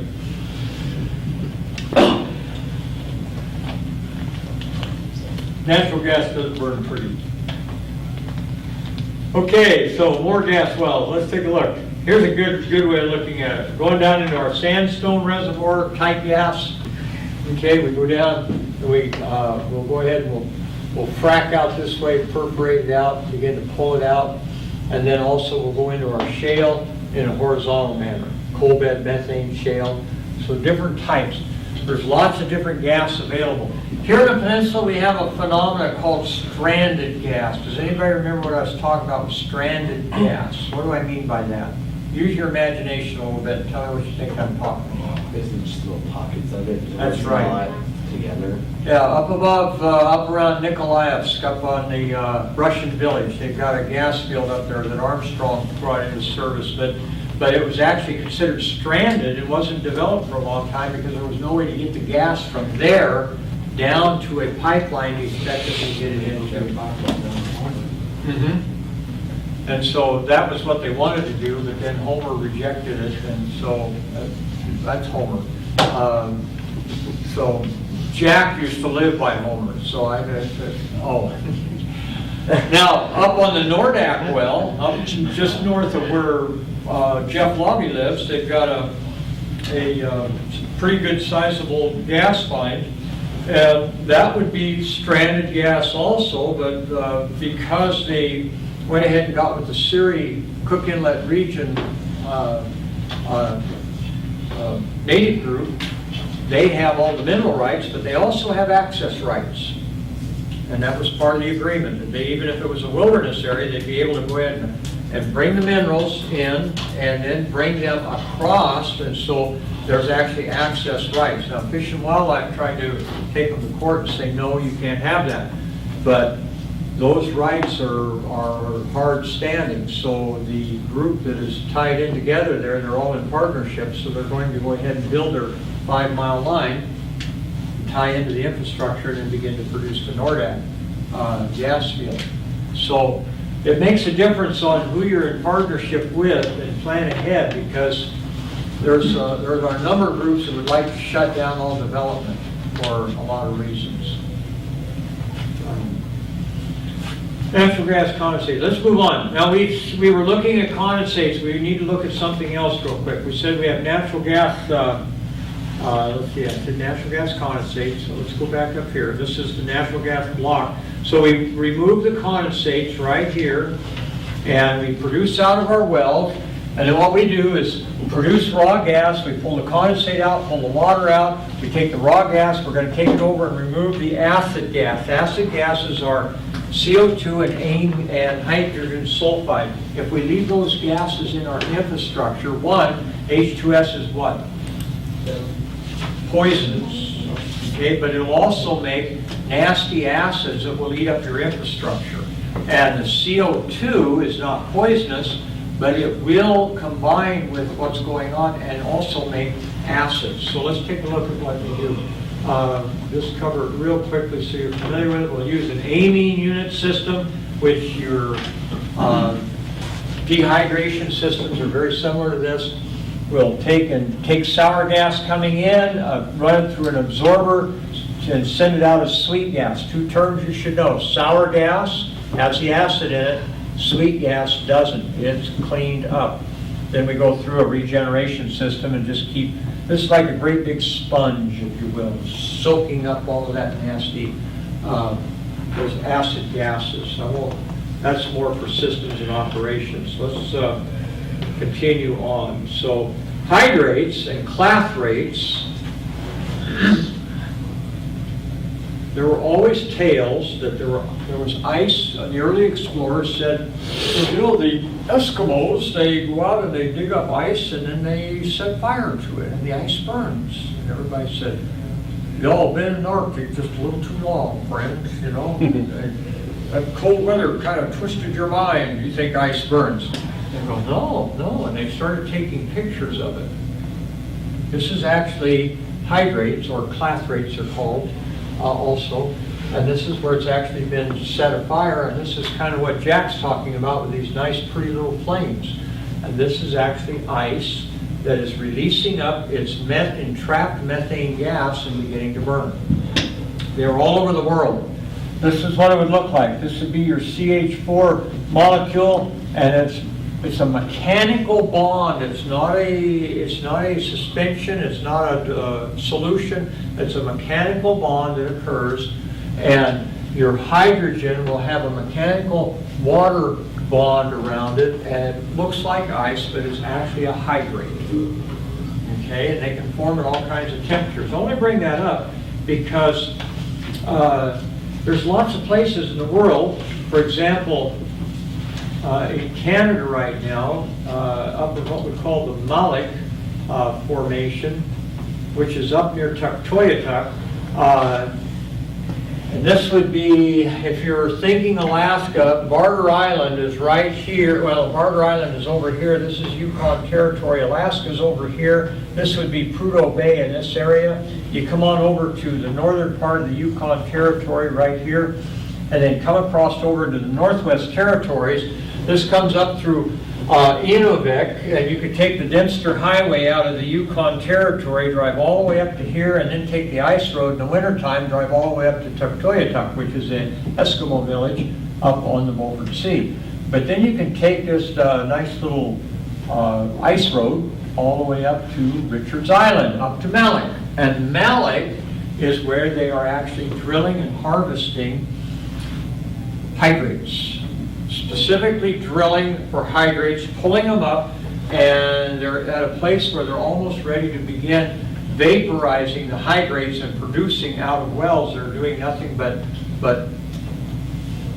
taking hydrates that are vaporing off. And I don't cover that too much, but I will just tell you that that's not unusual in the world right now. So this is what a hydrate looks like if you have pure hydrate. This was actually pulled out of a line. It looks like blue ice. They had a hard time finding this one because hydrates don't freeze like water. You know, if I had water in a tube like this, where would the water freeze at? The bottom, until it finally filled up enough that it would freeze it off. Hydrates would fill, they go like this as they go down the line, and they fill from the outside. So if I had a pinch point in here, like that, then what it would do is it would begin to swirl down the line, but if it hit a narrow spot or something like that, it would begin to create eddy currents, and it would begin to freeze, and it'll freeze like a donut and finally seal it up. And then what it'll do is begin to freeze back where the hydrates are forming, and that's what you see right here. See how this is narrow, wide, narrow, and all that? It froze at a flange or a fitting, and he literally had to go and drill holes in the line, injecting air until they finally found where the plug was. This was at Prudhoe at about 25 below zero, trying to find this ice plug. Hydrates will freeze under pressure in pipelines up to 50 above. They can freeze out here today. That's a little bizarre. How frozen lines at 50 degrees? So the pressure drop, right? Yeah, because of the pressure, more than anything. The pressure will cause the hydrates to freeze at a higher temperature. Okay, so we then have to use multiple different types of units. This is a dehydrator. We'll use triethylene glycol as a common one. Again, it's just like a sponge, wet gas coming in, dry gas going out. Then we go ahead and use a regenerator to pull the water vapor off, and then we can send it back and we soak up some more of the water or the hydrates, and we send dry gas out, and we take the rich glycol and boil off the moisture that we've absorbed. It's nothing but an absorber, that's all it is. And we use that to dry the gas out. This is where the Gooding field didn't need it. Here's another picture of a TBG unit doing the same thing. Dehydration package. We also have, and I don't know if I included this on the picture, let's see. I think we'll move on to some other stuff. So, what time do we get done? 3:45. 3:30? You got 50 minutes. I got lots of time. Okay, so that's enough about gas production. So what do we do with our gas? We can sell it, and we can sell it just to use in the process. We're going to talk about moving it and selling it. But there's some things that are taking place. This is the gas to liquids, and this is a very, very basic picture of a gas to liquid process. And this is where we bring natural gas in, combine it with steam, we compress, we run through an exothermic process, and then what we do is we take the gas, run it through a reactor system, and we pull off the water, and then coming off the reactor system, then we take and run it through essentially like a little separator, distillation flash tower, and we run through a hydrocracker. We make syncrude out of the natural gas. We rip the molecules apart, put them back together. We actually make a crude oil that would be very similar to like a kerosene diesel, something like that. It's nothing new. This has been around for a long time. Germany in World War II, after they lost their ability to process crude, and their refineries in the Romania area and over on into some of the areas in Russia that they had taken, they started taking coal and making coal gas. And then off the coal gas, they fed the coal gas into units like this, and then went ahead and made Syncrude. Then they took the Syncrude, ran it through a distillation system to make gasoline and diesels and things like that to run their war machine on. Same thing happened in South Africa when they had apartheid going on many, many years ago, and they had an embargo against any fuel going back and forth. So they started making their own Syncrude from natural gas and coal gas. This is what we had out north at the gas to liquids plant, actually bringing in natural gas, made this thing that looked like white wax, and you actually feed that into your reactor system. And when you feed it into your reactor system, then you go ahead and heat it up, change the molecular structure down into your separator, pull off, and then run it through a hydrocracker, and then and make Syncrude. That plant's been shut down, right? Yeah, it was a little prototype plant. It was actually it was the third stage model of that particular process. They had a little tabletop model, then they had a garage size model, then they built that one, and out of this, then they went ahead and built a full size facility over in Peru. And this was just to verify that what they had designed would actually work. Is it still out there, or did they take that out? There's just some watchmen out there. But they left that facility there? Yeah, they left it there. We've got some of their equipment here. I remember seeing it before. It was weird because it was like a box thing. It's a little different. Actually, when I came to work here, I went ahead and agreed to come to work here, and about 2 days later, BP asked me to go to work there. And I told them, I've worked shift work for 40 years. I'm done with shift work. And so I didn't go to work there. I never got shut down anyway, and when they did, then they would want me to go to the North Slope. I've already worked in North Slope. I put my time in up there. So this is, that didn't sound right, did it? Yeah, so this was the BP Gas to Liquids Research Facility, and that's what it was. It was considered a research facility. It wasn't considered a production facility, but they still produced about 250 barrels of Syncrude every day. Could they go ahead and online that and actually use that as a small production facility if they want to right now? No, it wouldn't be cost effective because it wasn't built for economics. It was built for research to try all kinds of different things. Right. Okay, so we have another thing that goes on. So, but we're making lots of gas, okay? So if we're making lots of gas, and what do we do with that? Okay, well, and what's the story on gas wells? Can I go ahead and be producing gas, and then when I don't have the demand for the gas, can I just go ahead and shut them in? My gas wells? If you start flowing a gas well, don't ever shut it in. But oftentimes it won't start up again. It'll water up, then you have to go ahead and somehow get the water out, which may require a nitrogen coil tubing type of a system to get the thing going again. And once you get it going, then you're hoping it'll start flowing. It can sand in where it dries out, and just the opposite, it'll begin to sand in and then plug off. That can be a big problem.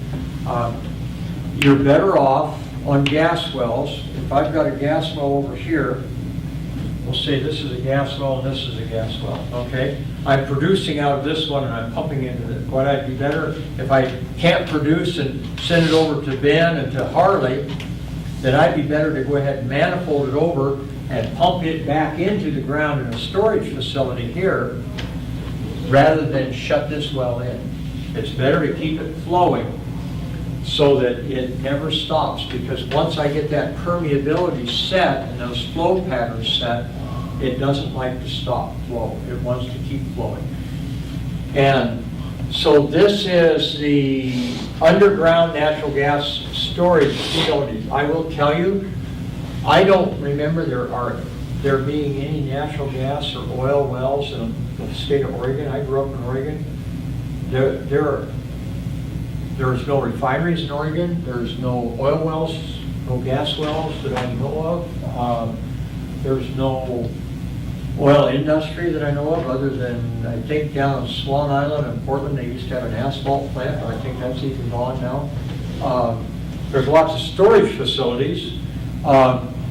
It's not that they're anti-oil, there just isn't any oil there. But yet, they have a natural gas storage. facility. The reason they have one is because people that look, they go around looking for places that you can store natural gas. They look for holes in the ground that have integrity. Integrity being they don't leak. Okay? What that means is there were some old mines and some old aquifers that were down in that part of Oregon. It's up around, I'll think of the name, Mist, Oregon. And it rains in Oregon. They have good names there. And in that particular area, they had places in the ground. It was worth the money to go ahead and pipe from the El Paso natural gas line that goes across here to pipe all the way over here, store the gas, and pull it out when needed.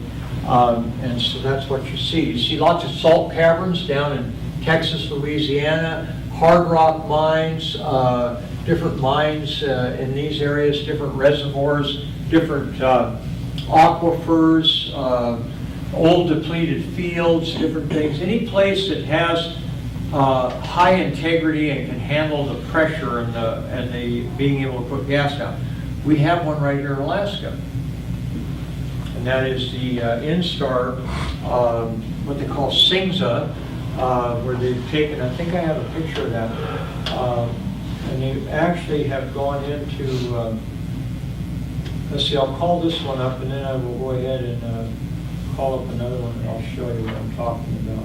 This is Instar right here. This is actually their facility along the Beaver Loop Road, where they take the gas and run it through this their compressor building. Their dehy unit is in here, and this would be their office. And so then they go ahead and pump all that gas down into the ground, and then they go ahead and store it in the old Cannery Loop field reservoir. That Cannery Loop reservoir was known for the fact that it could hold a lot of pressure and the pressure wouldn't drop. So that's one big step. You want to be able to pump up all that, you want to be able to fill that up like it's a great big tank, and then know that that isn't going to wander away somewhere, okay? And so we went on a class tour on this thing, I think 2 semesters ago. They have some big machinery there. This is typical of underground natural gas storage. You can have old depleted reservoirs. You can have aquifers that will allow that to happen. You can have old mines that are secure. You can have old salt caverns where they've gone in and looked for salt. You can even have hard rock caverns that have an end point, and you know that you can go ahead and pump into them. You can seal them off. So lots of various ways to store natural gas so that you keep the wells flowing, you don't reduce the rates, and then that way you have the gas available when you need it. This is southeast Alaska, or this is south central Alaska.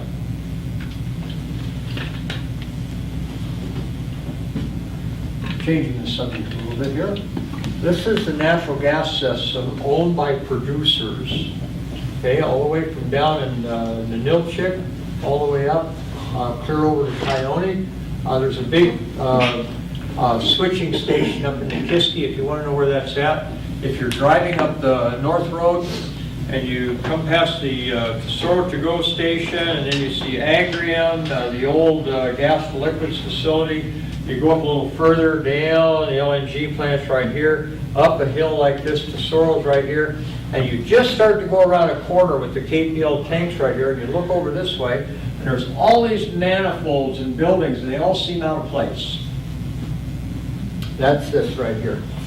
That's a valve manifold station for routing gas, natural gas. You have valve manifold stations for routing gas in a number of places. Nikiski's one of them, and there's a couple of them across the way up in Anchorage and out in Swanson River, and they've got some down here where you can bring gas on. Everything is controlled out in Swanson River, right out here. That's where the control room is for all the gas movements in all over south central Alaska. And so it seems like an odd place to have it, but it was most likely place. Your gas, Instar's natural gas system, some of you have ridden snow machines on the natural gas pipeline right away, and you'll have seen that. You can either go out towards the Sterling area and out that way through the Mystery Creek Basin, or you can go up north and then catch it where it comes across from the Tyonic field, and so you can also see where the natural gas comes in that way. Goes all the way across, Beluga being up here where there's a lot of power generated. Now there's coal, methane gas beds, and they're wanting to go ahead and enter into this pipeline. Everything is feeding up that way. And then going clear down to Whittier.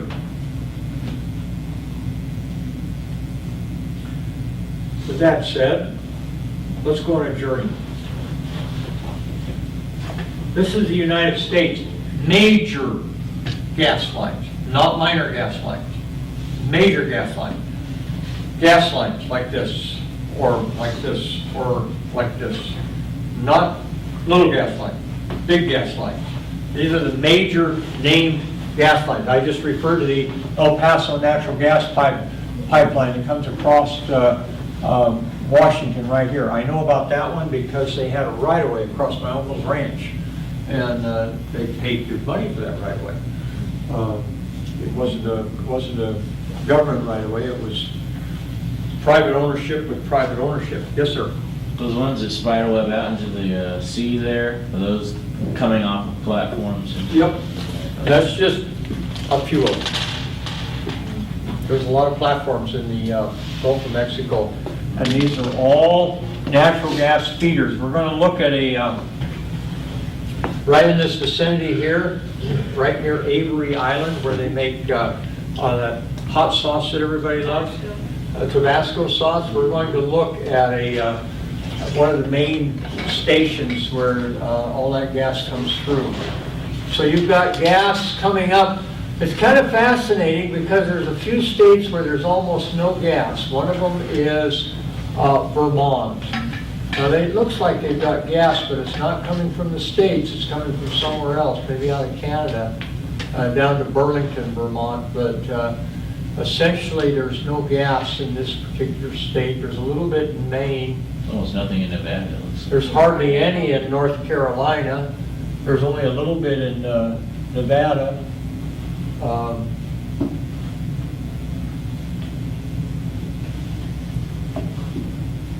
lot of it in Texas. I've been in Nevada where you can go across the country and here's this pipe, just some of it's on the ground and some of it's on blocks, right Yeah. out in the middle of the bushes. Out in the middle of nowhere. Yeah. And, so with gas production in the United States, we have what are called hubs, H-U-B-S. Hubs are places where gas passes through, gas is metered, taxes are paid. Okay? Exchanges take place. You have gas produced, gas is sold. They become metering stations, if you will. And so you have some major hubs in the United States. You have the Permian Basin hub, you have the Opal hub, the Sumas, Washington hub, and some of these different ones. You also have one called the Henry hub. Henry hub happens to be, along with the New York Mercantile, happens to be one of the few places in the United States where gas prices are set nationwide as far as natural gas. And so a lot of times you will see quotes, and I didn't get the quote for today, but you'll see quotes, and it'll say natural gas today at the Henry hub, and that's what they're referring to, is that particular hub sets prices for all the rest of the gas. I have no explanation of why the Henry hub is the big hub, but it does have an effect on us up here, because years ago, we here in Alaska had, and I get to tell this story, this is a fun story to tell. We here in Alaska have isolated gas from the United States, would you all agree? We are not connected to any hub whatsoever in the States. And consequently, our gas prices were set in accordance to what we had and the price of what that gas could command. We had a lot of gas. And so the gas prices in Alaska and South Central were the lowest of any place in the United States. Bar none, way below. It'd be, to put it in a way you can imagine, if you were paying $4 a gallon for gasoline in the state, it'd be like we were paying 50 cents a gallon up here. That's how different the natural gas prices were years ago. So my gas bill was running about $20 a month for heat and dryer and using a stove and all of that type of stuff. Super cheap, dirt cheap. And then Instar, and I can tell this story because this is exactly what took place. They said, you know, we need to do something to create incentive for the drillers to go out there and drill for gas, because we're concerned that we might run out of gas. And so what they did is they said, you know what, we'll go back and we will base our prices. Now, they had a long 25-year contract at this very low price that they were buying. They said, what we'll do is we will go ahead and we'll renegotiate with the suppliers, and we'll base everything on the Henry Hub national price. Well, the suppliers said, you want to kill your contract and reprice everything for Henry Hub? And they said, yeah. Why?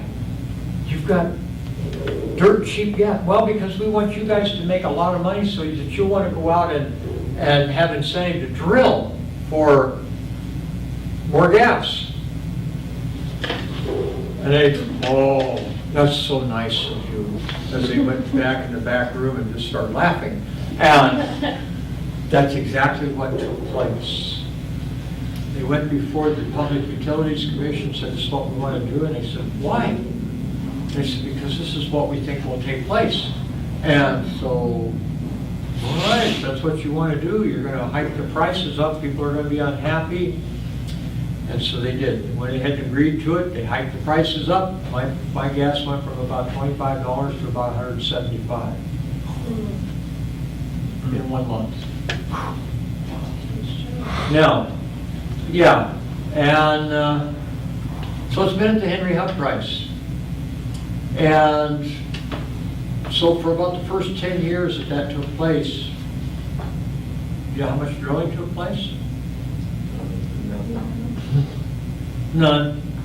What really created the incentive for drilling was when there were big industrial customers who said, we'll sign long-term contracts for a high volume of gas.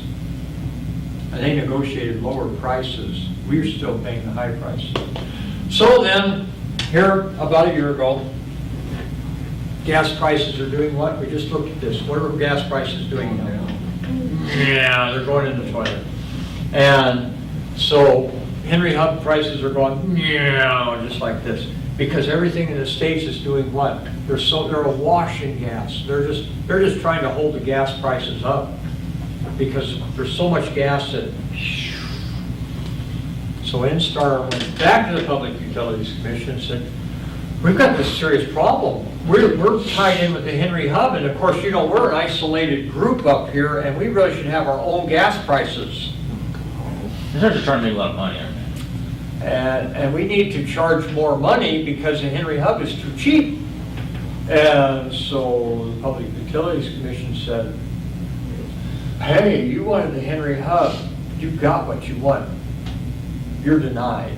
And so,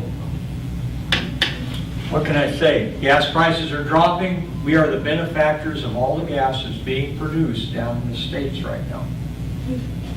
My gas heating bills and gas usage have actually dropped over the last few years.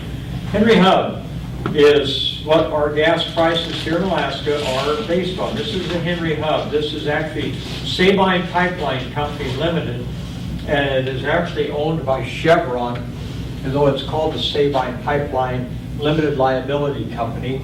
They move about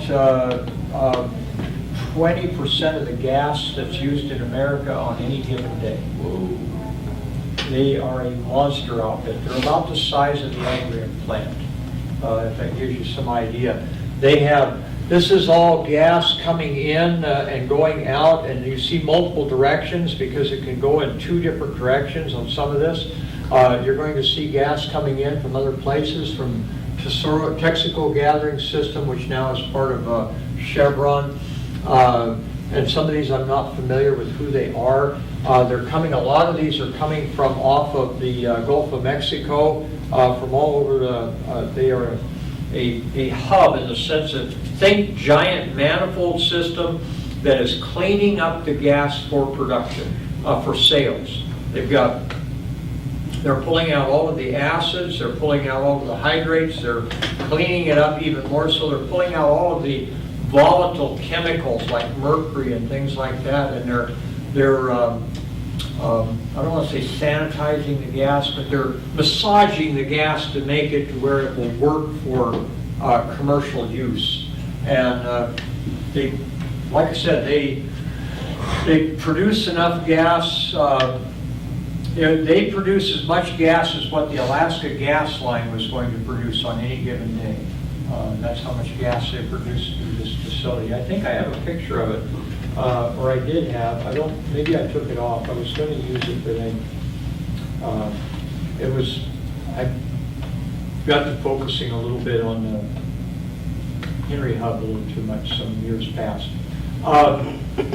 So USGS. Where's the gas in Alaska? Well, the Cook Inlet region, North Aleutian Basin, St. George Basin, St. Matthew Basin, Norton Sound, Hope Basin, NPRA, Chukchi Sea, Beaufort, Tetra Central. You know where there's gas in Alaska? Everywhere. In fact, over here in they don't even list this, because if you come up this way, up around Copper Center and Glen Allen, they've got gas in those flats in that basin area. They're going ahead and putting wells down to just supply for the local area. They're not even going to export the gas. They're just going to have it for right there, because they said, well, we've got gas. We just don't have it in enough gas to supply a pipeline anywhere, so we'll just use it for ourselves. Pretty much anywhere that you can poke a hole in the ground, there's gas in Alaska.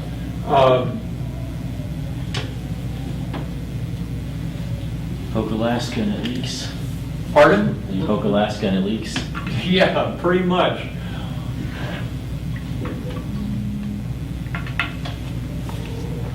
Let's call that good. All right. Next subjects I'm going to start talking about, we're going to take some time, I don't want to stop in the middle of it. And you guys are fortunate that I'm not giving you any natural gas homework. I should have. Who in here wants natural gas homework? Anybody? No. You get Thought I'd ask. You get it for stirring, how's that? Lots of consideration. Thank you.